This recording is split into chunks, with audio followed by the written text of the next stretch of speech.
Good day, everyone, and welcome to the Catalytic Learning Series, co-hosted by the Catalyst 2030 and Collective Change Lab. We're really looking forward to a discussion today on the relational and emergent aspect of systems change. And I'm really excited to get started in the discussion today. I'm honored to be joined by our esteemed speakers, who I'll introduce shortly. As said in the chat, please feel free to come in and welcome yourself, and also just share in the chat as well where you're joining from today.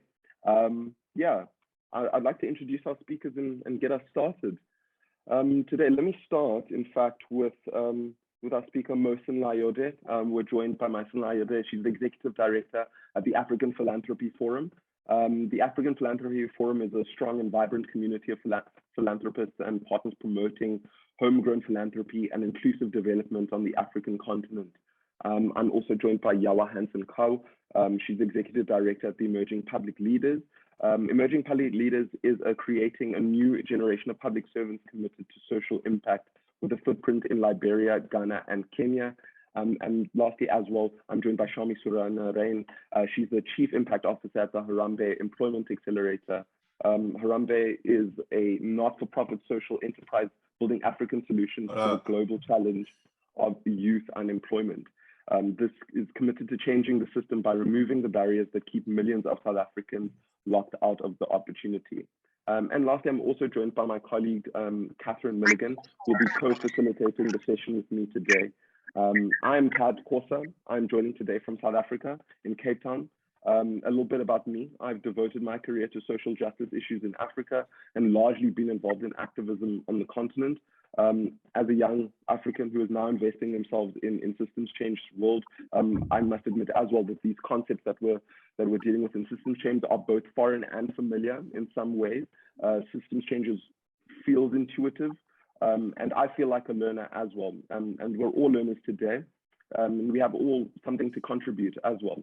So we're looking forward to deepening our learning today through story, and our goal is really to be creating an inclusive space today. And on that note, I'd like to turn over to my colleague, Catherine, who would like to offer a few words on how the session came to be today. Yeah. Thank you so much, Tad. Welcome, everyone. A few, invitations and etiquette. First, of course, there will be some, background noise, based on where we are in the world. So could I please invite everyone to mute themselves if they're not speaking, and also to turn your cameras on. We, would love to see you, and it's always, more human to see a face, particularly as we talk about this relational work and come into relationship with each other. So that would be a real gift for us, and we would appreciate it. Also, as Tad mentioned, if you feel inspired, please do share in the chat what system you're working in and where you're based. So yes, just a couple of, I think, more mutes would be great. So yes, as Tad mentioned, I'd love to just spend 2 minutes to acknowledge and thank our host, Catalyst 2030, and explain how this learning series came to be. Our mission here at the Collective Change Lab is to support organizations, communities, and collectives in catalyzing systems change. And we do that by creating practitioner-oriented research and guidance, facilitating communities of practice and peer learning opportunities like today that are really geared around the how of systems change. And as part of our mission, we're trying to spark a different conversation about how systems change happens based on what we have learned and observed over decades, which is essentially that systems do not transform until the people in them do, right? I mean, after all, systems are made of people. And so the question is, how do we support people to change? And our view is that engaging in deep relational practices is a significant part of the answer. And we published a piece earlier this year called The Relational Work of Systems Change that describes the qualities we see and observe in social change leaders and in collective efforts that create the conditions for transformation. We can put the link to that article in the chat. And so it's really in that context that, Jeroen and Debbie and the leadership team at Catalyst 2030 reached out and said, that, this really resonates, and we'd love to, partner on a learning series for Catalyst members in different regions. And so tomorrow we'll be doing a session in Spanish at 1600 GMT for all of Catalyst Latin American and Spanish speaking members. Love to see many of you and your Spanish speaking colleagues there. So with our gratitude to our hosts, let me express our gratitude to our esteemed speakers. I'm so looking forward to listening and to learning from you this morning. So Ted, let me hand it back to you. Fantastic. Thanks, Catherine, for that. Yeah, let's dive in. I'd like to, building on what Catherine has shared, because many folks aren't familiar with these terms. Like I said earlier, it would be wonderful if each of our panelists today could share a bit about, a little bit about their organization and the context of the work that they do, and your reflections on this idea of the relational work and what it means to you. And so definitively, the question is, how do you think about, interpret this relational dimension of systems change? I think, Shami, that'd be a great place for you to start. Yeah, how do you think about or interpret this relational dimension of systems change from the examples and stories from your work and organization? Yeah.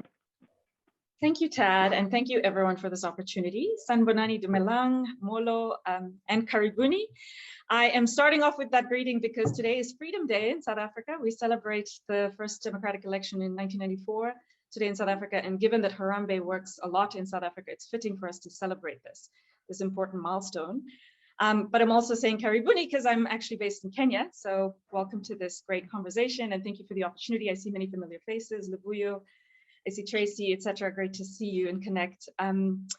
Great to be here. So thanks, Tad, for the question. I think, so I'll give a little bit of an overview of Harambe as an organization and my own journey in terms of systems change as well. So Harambe, for those of you who may not know, is an organization that was incubated in South Africa despite the Kiswahili name. The name Harambe in Kiswahili means we pull together.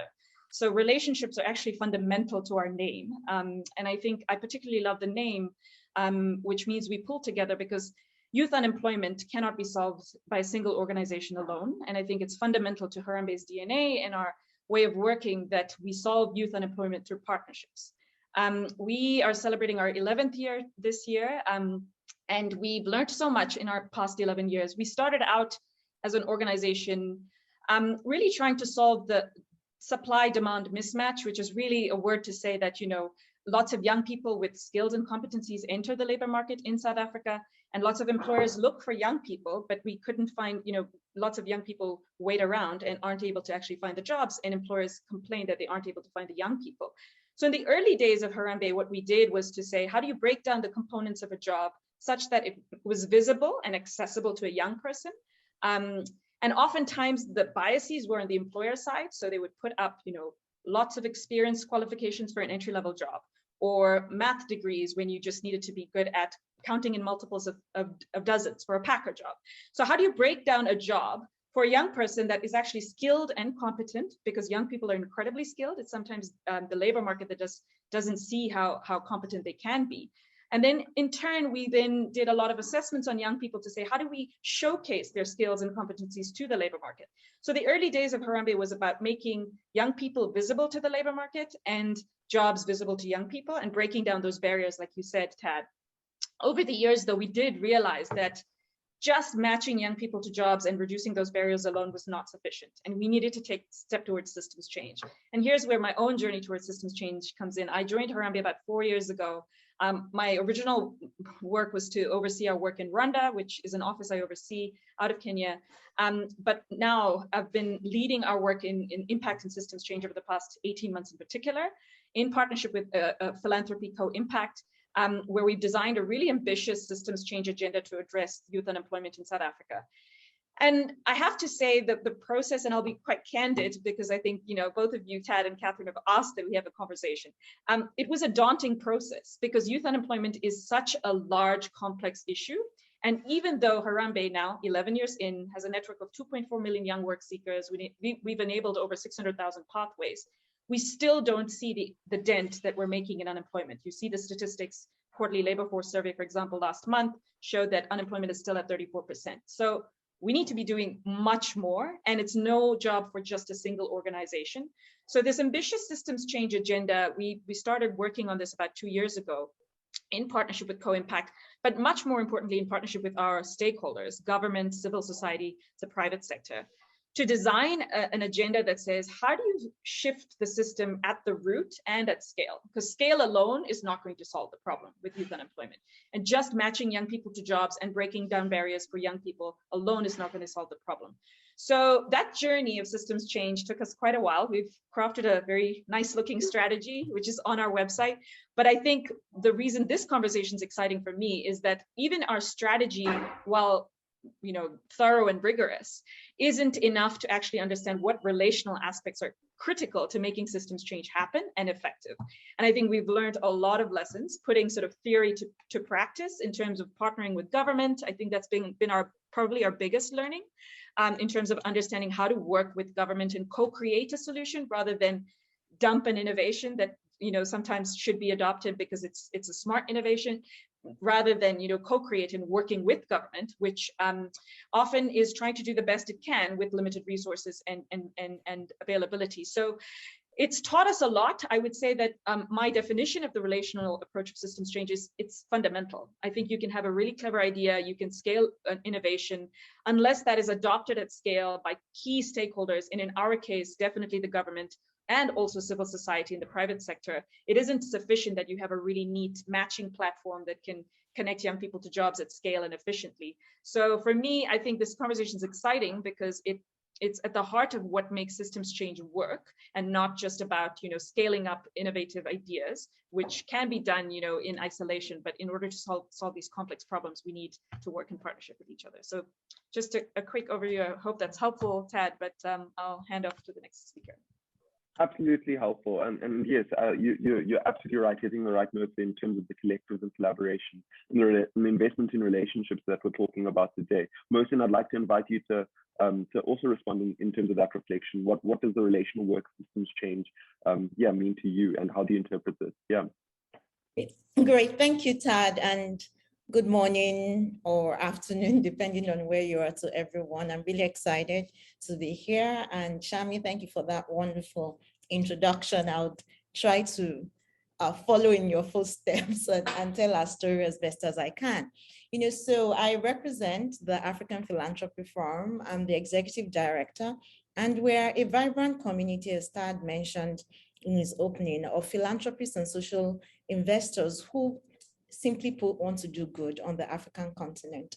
Our journey is pretty interesting because we are African Philanthropy Forum, but we were established by the Global Philanthropy Forum in San Francisco in 2014. And so in the earlier years of APF, we had African programs being implemented by an organization in the United States, which clearly doesn't speak to who we are, why the organization was established. And in 2017, we became an independent entity registered in Nigeria and in South Africa. And we immediately adopted the GPF model of operations because we are best known for our convenience. We convene philanthropists, we provide a space for them to learn, share, and pool resources to drive change on the African continent. But as we continued to grow, we realized that there was a lot more we could do to strengthen the philanthropic community and infrastructure on the continent. So we engaged more in the area of research, and more recently got into the systems change space. And that is why I always say that we don't have the monopoly of knowledge. We're pretty new. And when we get introduced as pioneers in this space on the African continent, I'm like, oh, hold on, we're learning. And how did we get into this space? It was in 2020, in the most interesting year possible, to pilot a program. We piloted our systems change program, which is really designed to strengthen the capacity of leading nonprofit organizations on the continent to drive systems change or apply systems change to solving problems in Africa, and then connecting them to the resources that they need to make that change. And that is where our community comes in. And in doing this, we obviously couldn't work alone. We partnered with Dolberg and the Betha Center for Social Innovation and Entrepreneurship at the Cape Town University in South Africa. And the more we worked and engaged with our community, the more we realized that everyone is on a different trajectory in their journey in the systems change space. those who have been in this space for much longer have a better understanding of what systems change means, or what it means to be relational in the way we do the work that we do. These are people that have been giving strategically for over 20 years, and they understand the need to work with those who are proximate to the issues. They understand the need to listen. They understand the need to fund long-term, better than those who are newer in the space. So in the African philanthropy APF community, we have individual philanthropists, we have foundations, private and family foundations, and we also have corporate foundations. So you can imagine we have different levels of givers and funders, and we have to meet them where they are. So I would say that when we talk about the relational aspect of our work, is understanding that everyone's knowledge is different, but valid.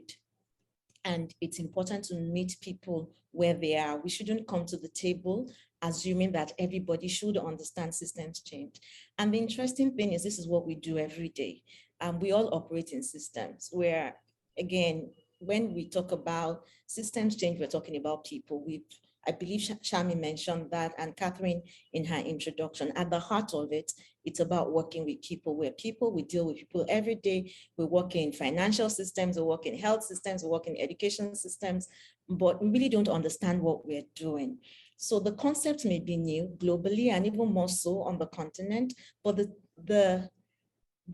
or I would say the terminology may be new, but the doing of it isn't new. We have been doing this for decades. We need to be more deliberate about the way we implement systems change, about the way we interact with one another in doing the work that we do. But generally, it's basically to acknowledge that everyone's learning is different, everyone's journey is different, and we have to meet people where they are. Fantastic. Thank you so much for that, Mohsen. Yeah, and as you said in your concluding remarks there about bringing the most affected into the room, also these elements of emergent ways of working as well. A great sort of baton passing to our next speaker, Yawa, from Emerging Public Leaders, again on the same sort of reflection. What does the relational dimension of work mean to you in your organization? In the stories that you've encountered. Yawa. Well, thank you, Tad. It's a pleasure to be here.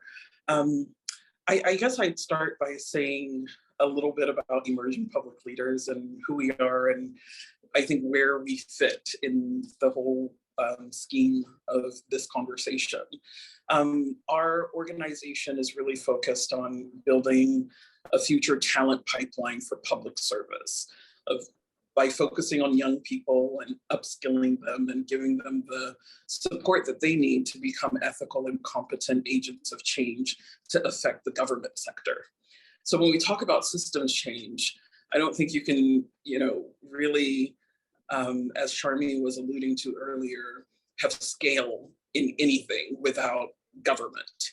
And government is complex. There are different interests and positions and needs.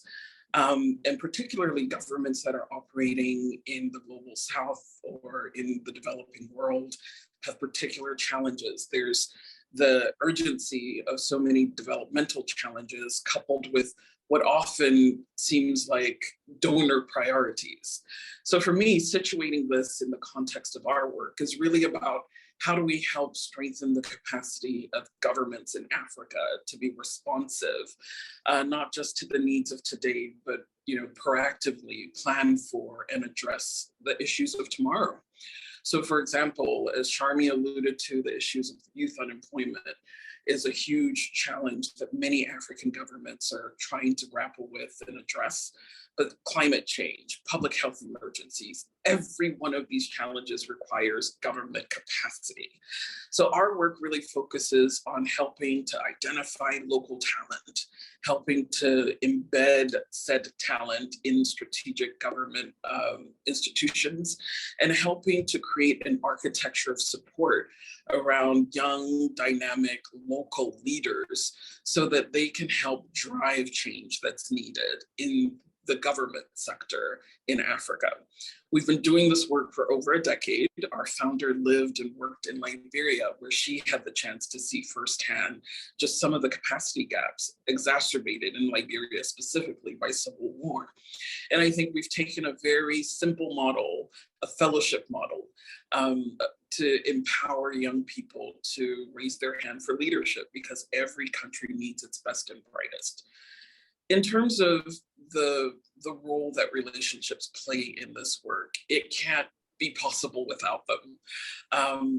And I wanted to focus on two aspects of that. I think the first being, the approach and the approach to partnership with government. I think oftentimes well-meaning NGOs and funders have an innate aversion to government, and there is a perception of high corruption, and it's breeded a lot of mistrust. But I think oftentimes we have to recognize as well that in Africa and many parts of the development world, government plays a service delivery role that cannot be ignored. And if you really want to reach people and really drive change, you have to engage. And you need to do that by building trust. And trust means you have to listen.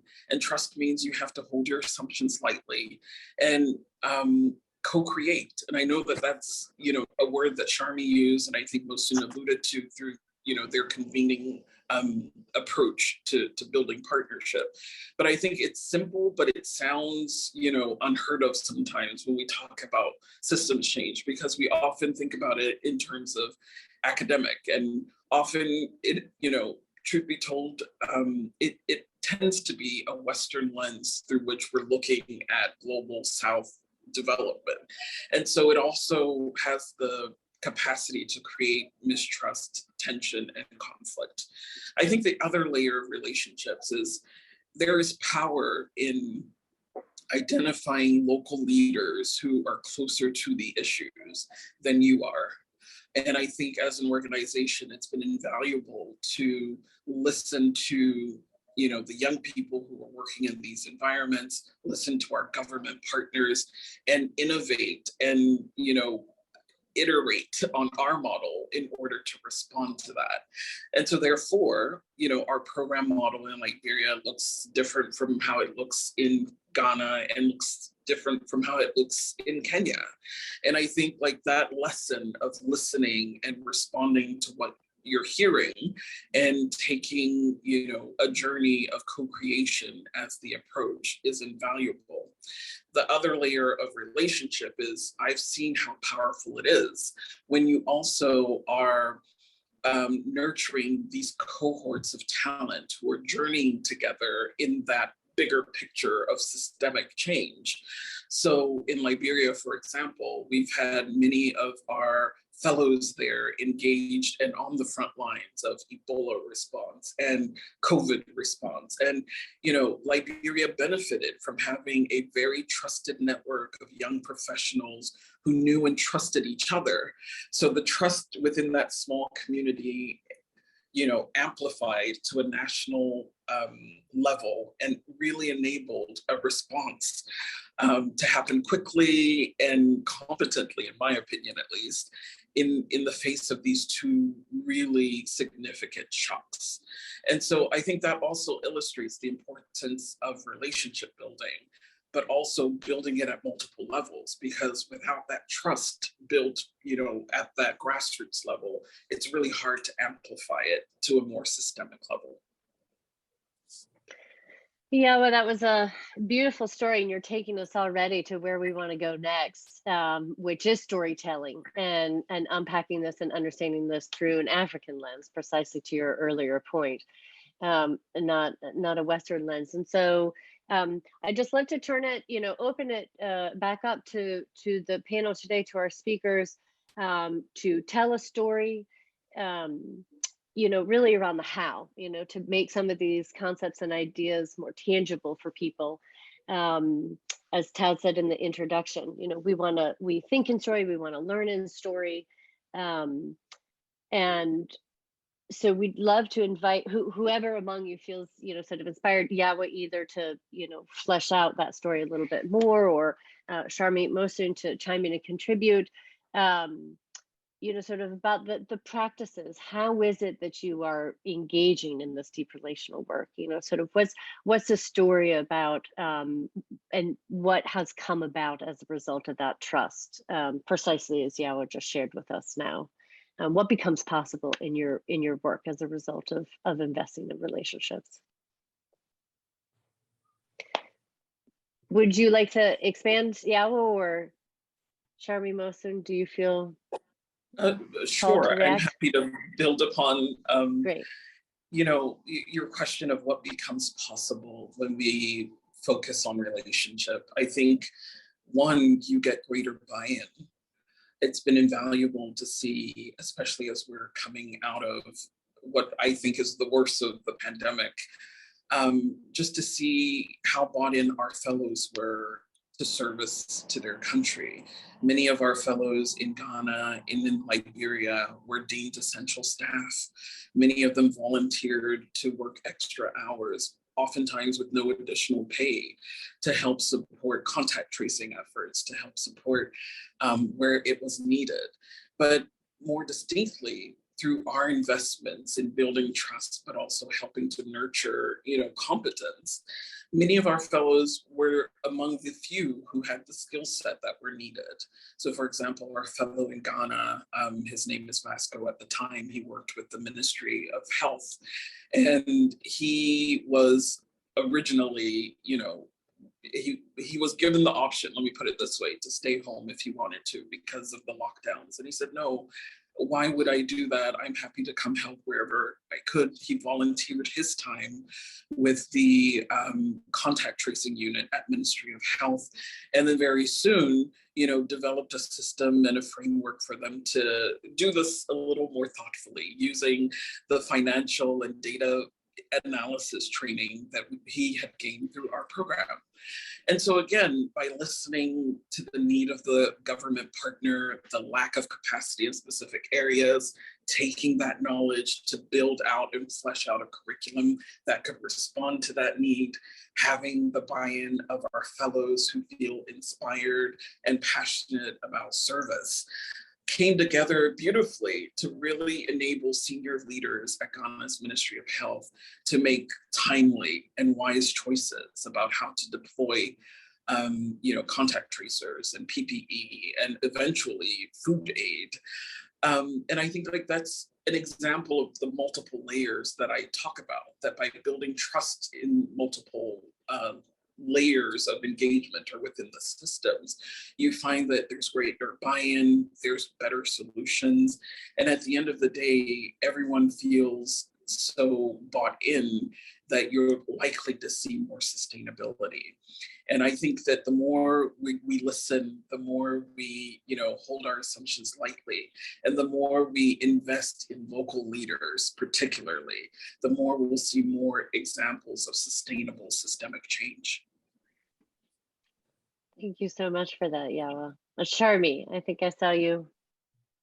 Yeah, I'm happy to go next. And thanks, Yawa, for that great example. And I really love what you said about the multiple layers of building trust. If I may do two quick examples, if that's okay. I'll first talk about something that you said, Yawa, talking about, putting power in the hands of people that are closest to the problem. And I really appreciate that. And I think we at Harambe really believe in that as well. And I remember reading Francois Bonici and Cynthia Rayner's book about systems change. And it talks about that, how some of our most complex problems, you actually have to empower the people closest to the problem rather than coming from afar. So I just wanted to talk a little bit, share a story on that front. So Harambe runs a platform, and now we partner with the government to power a platform called sayouth.mobi. It's a multi-channel platform. It's the Mobi site, but it's also a contact center as well as a toll-free hotline.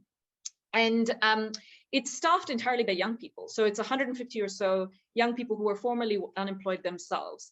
And the concept of putting power in the hands of people closest to the problem has really enabled us to build trusting relationships with our most important young customer, which is the young person. So we've been, because of the contact center relationship, that young people basically take calls every single day, between 800 to 1,000 calls from young unemployed work seekers every day. that conversation is everything. So yes, we have a great, we have a machine learning and algorithm powered platform. We have lots of partnerships. We have lots of really innovative technology that's the backbone of this. And these young people draw on a lot of learnings that we have from 10 years. But the point of interaction between a young person and another young person is really powerful. And it's enabled us both to develop the trusting relationship with our most important stakeholder, which is the young unemployed work seeker. But it's also been a source of innovation. And we have received so much feedback on how we can improve our programs, how we can design better, how we shouldn't be asking questions that don't make sense to a young person. And we take that point of trust and relationship, which you mentioned, Yawa, with the young person in the fellowship program, we see also as a site of innovation, not just, a trust-based relationship that gets systems change in action. So I've sat in on a few conversations where our contact centers staff will deal with young unemployed work seekers, and you literally see, there's a lot of information that they give them on jobs that are available, sites that they could go to, learning opportunities, et cetera, and where to apply. But something shifts materially when they have a trust-based conversation, and it's not just about two people making a transaction, but it's two human beings engaging in a very trust-based conversation. So it's a really powerful example in our world of putting the power in the hands of the people that are closest to the problem. And we think that it's also a site of innovation and feedback where we could improve our own work.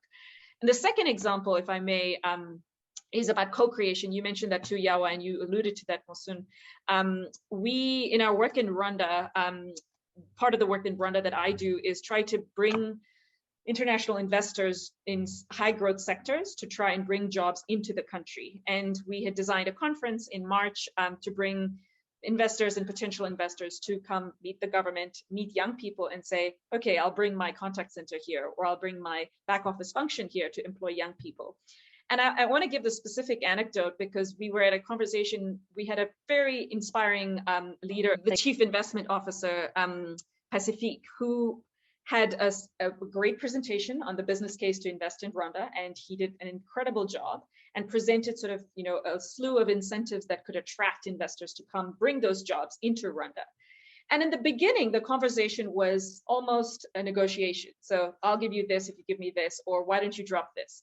And the tone of the conversation over the next few hours in the conference, partially mediated by the fact that we got people together to engage in this fairly trust-based conversation, became that of co-creation. Such that, a couple of days later, when we actually had a follow-up conversation with the Ministry of ICT and the CEO of RDB, that trust-based conversation led to a true co-creation of a joint planned effort to bring jobs into Rwanda from both the government and the private sector. And it wouldn't have happened had it been a PowerPoint deck that had been shared, or people had not, engaged in sort of these conversations meaningfully and really understood each other in terms of where they come from and their incentives, et cetera. So we can't underestimate the power of interaction. And I know we've had 2 years of COVID and Zoom, and it's been really hard, and we sort of getting back to the space where we can actually engage in these conversations interpersonally and in person. But trust actually is the grease that oils everything. And I think some of systems change would not happen if we don't have these really candid conversations and allow for people to truly share their cards on the table, and something beautiful can happen in which I did witness in Rwanda a couple of months ago when we had this conference. So thanks, Catherine. Yeah, those are wonderful. I mean, what I'm taking from those stories is, kind of first, as you said, despite the scale and the volumes of the calls and the AI powered, really what this is about is that human connection, between one young person and another, and what that enables and facilitates. And the second example of moving from a tone, as you say, from a more transactional, this is what and that's what, and to co-creation was made possible by these very authentic human connections, bringing people into, deep relationship and having them, kind of feel interconnected and to each other. So I think those are very powerful stories. Mosun, I'd love to come to you next. Would you like to, we also have some questions I know about resourcing systems change. So I'd love to know, is there a story here? Can I ask you to expand on that as well and shift us to moving ahead in the discussion today? Is that okay with you? Is there a story that you want to chime in on this point before we do? Yeah, sure. I think I'll start by building on what Shami just shared about Perfect. trust, because our convenings are really designed to build trust and break down barriers. There is a very siloed approach to the way we work on the continent. And that is a challenge that APF is really grappling with members of our community, because there is a lot that is happening. Don't get me wrong, so much is happening on the continent. A lot of giving is taking place, but there is a lot more we can do when we collaborate and pull resources together.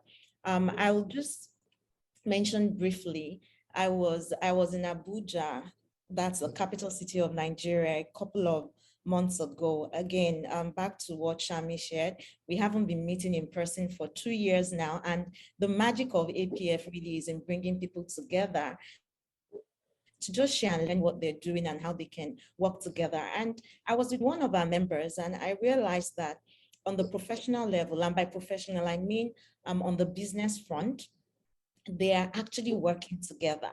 But on the philanthropic front, they know nothing about what the other is doing.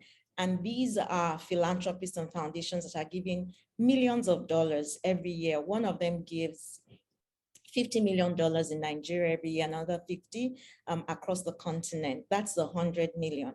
And so much can happen if they could just come together to do more. And they're working in the same space. They are working in health, they're working in education, they're working in infrastructure development. And I said, do you know that this foundation is doing this work? And they were like, oh no, we had no idea. And while I was there, they picked up the phone and called the other organization and the head of their foundation to, begin to talk about what they can do together. He just said, Mosu from APF is here, and she says, you're working in this area. We should be working together. And I thought that that was really great in terms of pulling resources together, because one organization, and those are just two, one organization, one foundation alone cannot solve the challenges that we have on the African continent. And beyond that, we find that a lot of philanthropists and foundations in our network are implementing foundations. They are not grant making. And when we speak to them further, we find out that for them, trust is an issue. And also control. They want to have control over how their funds are spent, or how their funding, what their funding goes to. And one of the things we did at APF was to, bring them into the same room. We brought the philanthropists at one of our conferences. We brought the philanthropists together with the nonprofits, and I think it was themed what the NGOs want you to know. That was a very interesting conversation when we're talking about trust and letting the philanthropists give people permission, for them to listen, to them, because these are philanthropists. When we talk about the power balance in our space, there's a lot of power in the hands of the philanthropists and very little power, perceived by the NGOs. They don't think they have as much power. And when they're in the same room with philanthropists, they don't necessarily want to be open and upfront about the elephant in the room, funding, the challenges that they have dealing with foundations. And so seeing philanthropists give them permission to be honest with them, to let them listen instead of do all the talking was just awesome. Finally, on resourcing, last year we launched a joint report with BritSpan, and which showcased the paucity of funding coming to local organizations on the African continent. So of the large gifts being given by African philanthropists, only 9% get to local nonprofits, and 14% from international donors get to local nonprofits. And one of the challenges that the philanthropists and foundations listed is access to credible nonprofit organizations. So APF is building a platform which will be launched at the Catalyst 2030 Catalyzing Change Week on May 11th to connect philanthropists and local organizations, to the resources that they need to create change on the continent. So when it comes to resourcing, there's a lot more that can be done, but I think we're making good progress. Philanthropists are understanding the need to support, and not just support short-term, support long-term, the work that is being done on the continent. Absolutely brilliant. Thank you so much, Mosun, for sharing that. I'd love to invite, participants to get their questions ready. In the chat, we, are excited to open it up and to be in conversation, be in relationship with each other. So we'd love if you have comments, reflections, questions for the panel, would like to make a contribution. We're super keen to do that, and we'll transition to the Q&A portion in just a moment. Mosun, I'm loving what you shared, and I also just want to dig on this for a couple of minutes more, because it has come up so frequently in the conversations that we're having with social change leaders, and then some of the other peer learning sessions we've facilitated, this notion of resourcing system change, and the role of philanthropy, sort of the role of government actors as critical actors in any system as well. And you spoke to that power differential. You spoke to some of the shifts that are already underway in philanthropy. So I'd love to just have you, expand on how you see philanthropy's role in resourcing systems change, and how it's evolving. So you spoke about some of the shifts that you already see underway. And I loved your introductory reflections also, that everyone's on their own journey as well. And some are, have been doing this much longer than others. And I'd love to just open that up too for any other reflections from the rest of the panel, because, this power differential, and also some of the tensions, between those who are resourcing the work and those who are, really closest, to the communities and doing the work. How can we think about that and philanthropy's role in system change? So I'd love to invite anything further you'd like to contribute, and then bring in Sharmi and Yawa on that question, and then open it up for Q&A with the audience. Yeah, I think it's really down to listening. I think listening is just an important component in the relational work that we do. It's important for philanthropists to listen to those who are proximate to the issues, because there is a tendency to believe that you know a lot about an issue that you have been funding for 20 years. So having that humility to listen to those who are proximate to the issues is really important in moving development forward on the continent. I would say that's one. The second is really continuing to engage with like-minded individuals. And again, that's what we do at APF. We create a safe space for philanthropists to come together. I always say that we're very particular about those who we let into the room, because philanthropists are really protective of their space. They want to engage with their peers. And it's important that we make them feel safe when they come in. So we're very deliberate about curating our sessions, who leads the conversation and who is in the room, and ensuring that we're constantly having these conversations, and also engaging with the international community, and for African philanthropists to see how collaboration is working across the globe really does help. And part of what I see is an increased interest in collaborating, which we haven't done very well on the continent. And that's strange, because given our culture as Africans, we are very communal. We collaborate at the community level, at the basic level of existence in Africa. We're consistently collaborating. But when it comes to philanthropy and strategic philanthropy, we haven't seen a lot of that. So seeing more philanthropists have that conversation and wanting to collaborate with others in the same space so that they can fund development, I think is really interesting to see. That's great. Charmy, anything you'd like to add?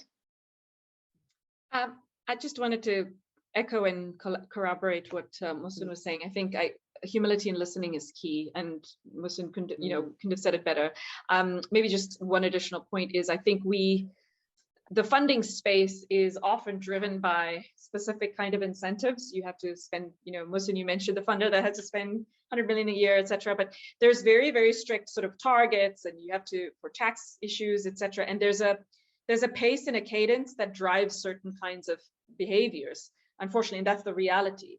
And that shapes sort of, for example, our approach to what we want to measure and our metrics and outcomes that we think are really important. But I think I echo what Mohsen said in terms of listening to people who are closest to the problem, because they often can give you feedback in terms of what really matters rather than scaling numbers alone or targets that seem to be important to meet. And I think that dialogue is vital. And I think in some ways, changing philanthropy on a systemic level is probably just as important as doing the systems change work on the ground by social enterprise organizations, because the way of thinking of how we spend our money towards short-term outcomes, log frames and metrics that may in the long run not be relevant to shifting a system is really important to shift. And there are many organizations and collaboratives that are starting to question that, and I think that's a welcome shift. But we need more of that. And I think, Mohsen, your convenings and these conversations and dialogues that you're creating, I think are critical to achieve that.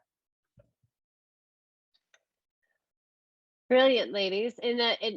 Yawa, anything to add? I think on resourcing systems change, I might offer two reflections. The first is, I think, at least from what I've seen within the government space, I think it's challenging to be a leader in government, facing perplexing challenges, but not having the resources domestically to fix them. And I think part of what drove our founder to start this work was really seeing how actually government leaders were so distracted by trying to jump through hoops of different funders that they were distracted from doing the actual work of governing or leading or fulfilling, what the people hired them to do. And I think like that link between public service delivery and public service capacity can't be overlooked. But oftentimes many donor funded projects they ship in or import technical expertise from elsewhere. And so that just to me builds a stronger case of integrating like capacity development dollars into donor budgets. I think the second reflection is recognizing that, as they say, he who pays the piper calls the tune. Like there is a power differential, there is like a power dynamic that it often becomes the elephant in the room where, what needs to be said sometimes goes unsaid because, of the risk of jeopardizing the flow of the needed resources to actually do the work. And I think that tension that many organizations feel, governments feel it as well. Like this is not how we would have done it, but this is what the donor wants to do. So we'll just do it because, at least we'll do something. If not, it's better than nothing. So I think both Mohsen and Harambe have alluded to the importance of just trust-based conversation. But I think the other element I would add is like presence. Like, I think a lot of the thinking of like what development should look like gets done in a different geography oftentimes. But there's a case to be made for like being present and listening and spending extended time, just really getting to know the people and the place, because that also helps fuel, especially in the developing context. I think that presence helps fuel some of that co-creation that's necessary. And it's harder to do when, there's that divide. So those are the two reflections that I would add. I think, this is a rich topic that we could go on and on about, but I really think that part of what helps, bring the relational aspect to systems change is really the relationship between, the resource and what needs to be resourced.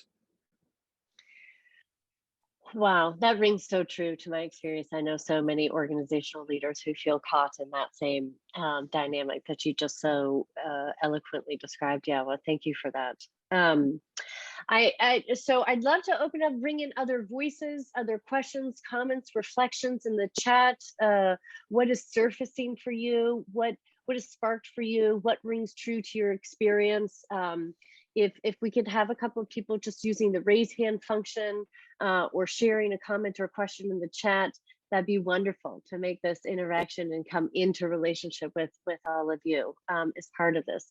I do see also, so if any of our speakers would like to react, Daniel Hires asked earlier about, the inner development goals, and if we're familiar with that, which yes, I am. I saw that the launch around it, which is exciting, but I would love others to react on that.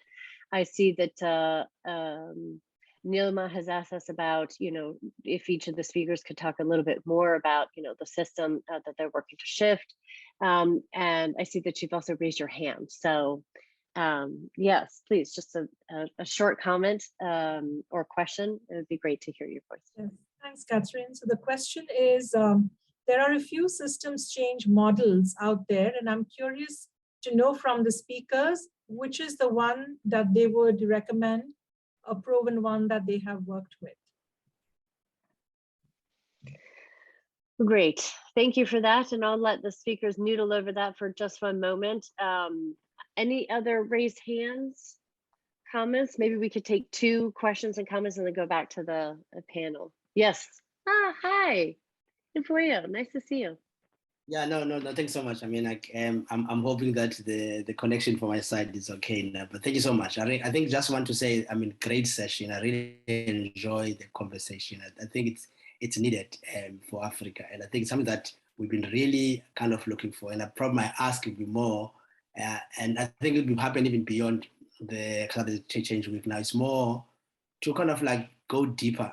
Each and every topic there could be more time. Around the funding, around the youth, and around the kind of government, there's kind of an opportunity that we can give much more time to, to unpack it more, because I could see that comes in now. So what I'm kind of like saying, what I'm seeing that as we are going to launch the Africa Day on the 11th of May, part of the 4 action plans and part of the action plans around manifesto speaks about funding. Funding is big part of the social entrepreneurs in Africa. They are struggling around the funding, and they're kind of looking at it in terms of funding now. So funding is like, and youth, how can we able to change the sector of the youth for social entrepreneur? Because most social entrepreneurs in Africa are old, and we need young youth who could be involved in the sector, because I think that's kind of what we need. Because I think it's something that we need to deliberate as an Africa to say, how can we inspire youth?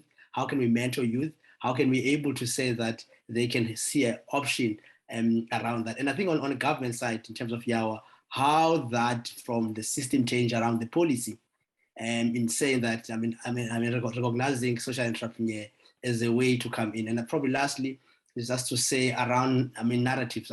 Like now I'm hearing storytelling. I'm hearing so much good news now. How can we take this so it becomes a bit part of the catalyst? So part of the AG meetings, there has to be a story around Africa. Even today, there has to be every session there's an African. So I think it's something that we need to be bold and then take around that. So it's sort of a call that I think from this, it could be something that we can make it. Not much more question, but well done. I'm so happy with the kind of conversation.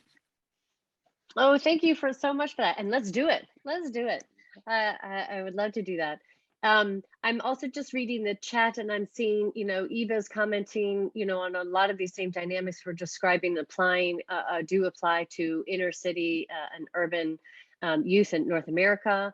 Juliet is asking a question about systems thinking, how are organizations making this approach more meaningful and impactful? And of course, then we have Nilma's question about, sort of social change models that you're using, and Lyova's brilliant intervention and introduction. So ladies, I know we've got 3 minutes left. If we go a minute or two over, I think that's okay.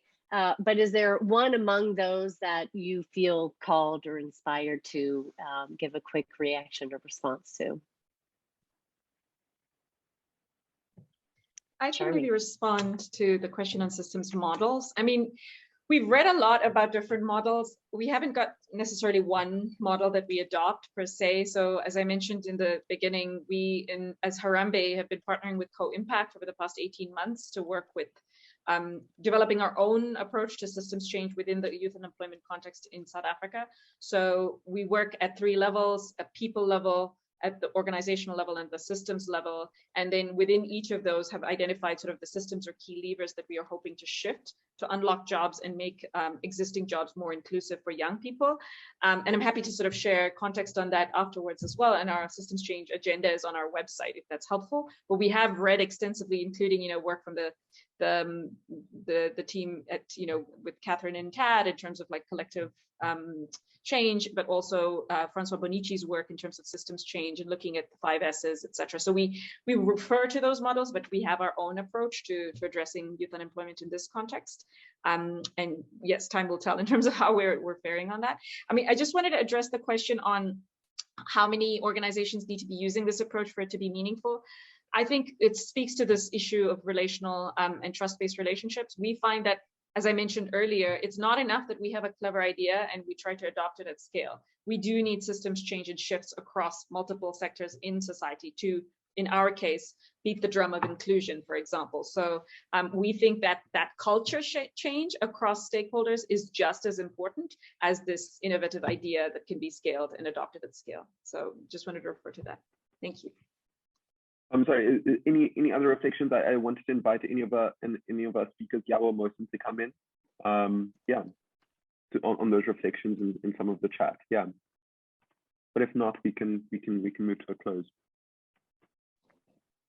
Yeah, I really appreciate Sharmi's reflection on the models. And similarly, our organization borrows heavily from different approaches, but I can't say we use one specific model. But I think our theory of change is that if we invest in young people, build an architecture of support around them, they will be standard bearers of excellence in government, and then be drivers of change within that sector.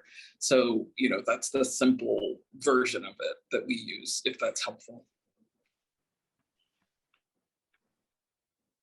Fantastic. Right. Yeah. I was just going to say nothing to add from my end. I think Shami and Yawa has spoken very well towards this. There's a lot out there. I think it's just to find what works best for you and the problem you're trying to solve. Fantastic. Well, yeah, time has flown today, and I want to take us to our concluding remarks. I want to thank all of our speakers, Yawa, Shami, Mohsen, my co-facilitator, Catherine, as well as all of the attendees today. I also want to just reflect on some of the great points that were made towards the end. I'm currently, focused on how do we support, as Mohsen had prompted, how do we support the expression of cultural and ancestral histories as well to enable individuals to be able to show up as their full selves as well. I think that's also something to reflect on. I think, prompted by Luvuyo as well and his contributions, we want to take this conversation further, so we will be in contact with everybody that has registered for the event.